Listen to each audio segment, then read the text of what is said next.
और बात करते हैं गजा की, जहां राहत सामग्री का इंतजार कर रहे लोगों पर इजराइल ने गोलियां बरसाई हैं, जिसमें 112 लोगों की मौत हो गई है। इस गोलीबारी का आरोप फिलिस्तीन ने इजरायली सेना पर लगाया है और इस हमले में 750 से ज्यादा लोग घायल भी हुए हैं। फिलिस्तीनी स्वास्थ्य मंत्रालय ने अंतर्राष्ट्रीय समुदाय से तत्काल हस्तक्षेप की मांग की है।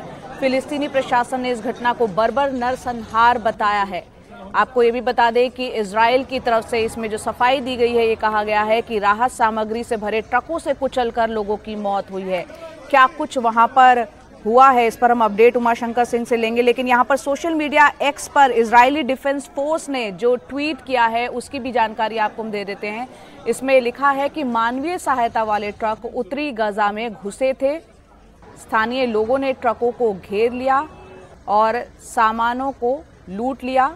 इस दौरान ट्रकों के आगे बढ़ने, ठोकर लगने और कुचलने के कारण दर्जनों लोगों की मौत हुई और घायल हुए।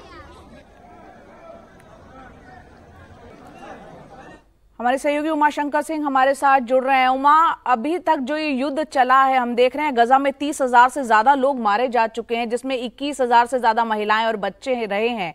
अब जो ये खबर आई है 112 लोगों की मौत, बहुत ही दिल दहला देने वाली खबर है। क्या वजह रही और क्या कुछ पता चल पा रहा है इसके बारे में? जी देखिए, ये जो जानकारी आई है गाजा से, इसके दो पहलू हैं। एक तरफ तो हमास का जो स्वास्थ्य मंत्रालय है उसके तरफ से सीधे तौर पे आरोप लगाया गया है कि इजरायली सैनिकों की फायरिंग में जो मौत है वो हुई है। जब ये लोग जो हैं वो इंतजार कर रहे थे, हजारों की तादाद में लोग थे और इंतजार कर रहे थे राहत सामग्री का, और उस दौरान इन पर जो है वो फायरिंग की गई। जबकि दूसरी तरफ आईडीएफ की तरफ से एक लंबा बयान जारी किया गया है, उसमें वीडियो भी डाला गया और ये कहा गया है कि जो केरम शलोम, जो कि एक बॉर्डर है, जो कि इजराइल और गाजा की सीमा से लगता हुआ बॉर्डर है, वहां सीमा पर जो चेक पॉइंट है वो है, और वहां से जब राहत सामग्री से भरा हुआ जो ट्रक है का जो काफिला है वो नॉर्दर्न गाजा की ओर जा रहा था, तो उस बीच जो है लोगों ने जो इजरायली सैनिक जो कि टैंक के साथ वहां पे तैनात है, और इस बयान में ये कहा गया है कि वो इसलिए तैनात है ताकि जो ह्यूमैनिटेरियन कॉरिडोर है उसकी सुरक्षा की जा सके, और जो फूड है, जो खाना है और जो जरूरत की जो चीजें हैं वो नॉर्दर्न गाजा जरूरतमंदों तक पहुंच सके।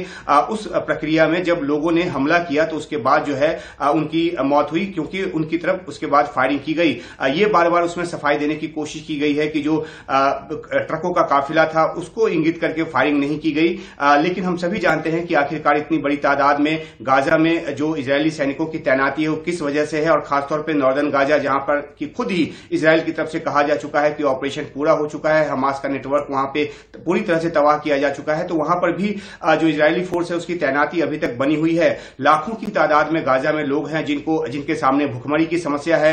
यूएन जैसी एजेंसी जो है वो लगातार बार बार ये मांग कर रही है कि गाजा में बड़ी तादाद में राहत सामग्री जाने देने की जरूरत है। इजराइल की तरफ से सफाई दी जा रही है कि वो जितनी भी तादाद में, जैसे कि ये जो राहत सामग्री आई थी वो इजिप्ट से आई थी और केरम शलोम बॉर्डर की तरफ से नॉर्दर्न गाजा की तरफ जा रही थी, और क्योंकि वो इजरायली सैनिक चाहती थी कि वो जो है नॉर्दर्न गाजा पहुंचे, लेकिन बीच में ही उसको लूटने की कोशिश हुई और इस वजह से जो है ये वारदात हुई है। लेकिन इसमें अमेरिका ने जांच की मांग की है और पूरी तरह से रिपोर्ट मांगी है। दूसरी तरफ से यूएन के जो महासचिव हैं उन्होंने इस बात की निंदा की है और तुरंत सीज फायर की मांग की है। एक कोशिश ये भी की जा रही है कि किसी तरह से एक लंबा सीज फायर किया जाए, जिसको लेकर पर्दे के पीछे बातचीत चल रही है। अमेरिकी राष्ट्रपति जो बाइडेन कह चुके हैं कि सोमवार तक हो सकता है कि एक सीज फायर हो, लेकिन इस बीच जो ये वारदात हुई है काफी भयावह वारदात है, और आपने सही कहा 30,000 से ज्यादा लोगों की वहां पे मौत हो चुकी है। और इस तरह की एक घटना जहां पर कि हजारों लोग राहत सामग्री के लिए इंतजार कर रहे थे, खाने के लिए इंतजार कर रहे थे, उनकी मौत चाहे जैसे भी हुई हो, चाहे वो ट्रकों के पहियों से कुचलकर हुई हो, चाहे टैंक की जद में आकर हुई हो या फायरिंग की जद में आकर हुई हो, बहुत ही भयावह वारदात है। भयावह वारदात है। आप हालात पर नजर रखें, आपका रुख हम दोबारा करेंगे। बहुत बहुत शुक्रिया इस पूरे अपडेट के लिए आपका।